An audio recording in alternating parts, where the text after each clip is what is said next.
काशी सुमेरु पीठाधीश्वर जगतगुरु शंकराचार्य स्वामी नरेंद्रानंद सरस्वती ने चातुर्मास व्रत के बारे में बताया कि चातुर्मास का सनातन धर्म एवं संस्कृति में विशेष महत्व है।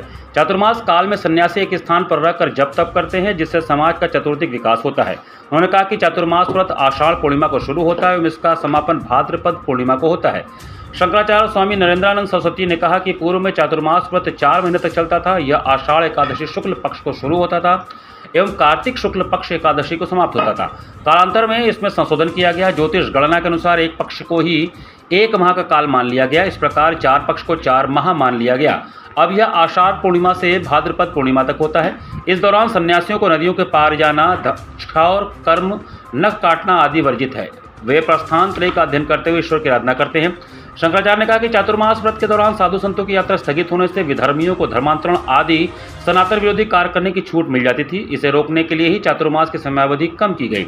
आज चातुर्मास व्रत के समापन के अवसर पर यज्ञ, संत संगोष्ठी एवं भंडारा संपन्न हुआ। इसके पश्चात धर्माचार सीमोल्लंघन कर धर्म प्रचार एवं अन्य धार्मिक आयोजनों में भाग लेने के लिए मठ मंदिरों से बाहर निकलेंगे।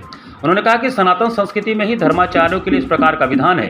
संगोष्ठी में अन्य संतों ने भी अपने विचार व्यक्त किए। संगोष्ठी का संचालन स्वामी बृजभूषणानंद सरस्वती ने किया।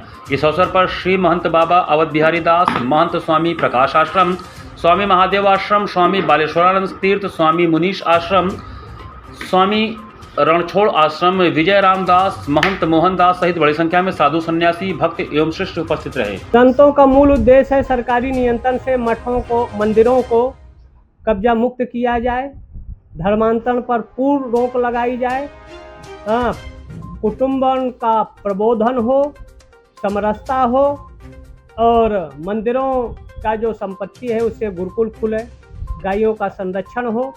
लेकिन वो मंदिरों का धन सरकार कुंडली मार के बैठी है और उस धन का दुरुपयोग करती है, मदरसों को देती है, चर्चों को, कॉन्वेंटों को दे रही है, कब्रिस्तानों को दे रही है। ये पूर्ण रूप से प्रतिबंधित हो और जो मंदिरों पर भी अधिग्रहण की कहीं कहीं योजनाएं चल रही हैं, ये सब निरस्त होना चाहिए। तभी भारत सुरक्षित रहे, संरक्षित रहे, भारत द्रोही शक्तियों का इस देश से उन्मूलन हो, सफाया हो। इन सब बिंदुओं को लेते हुए आज ये कार्यक्रम हुआ।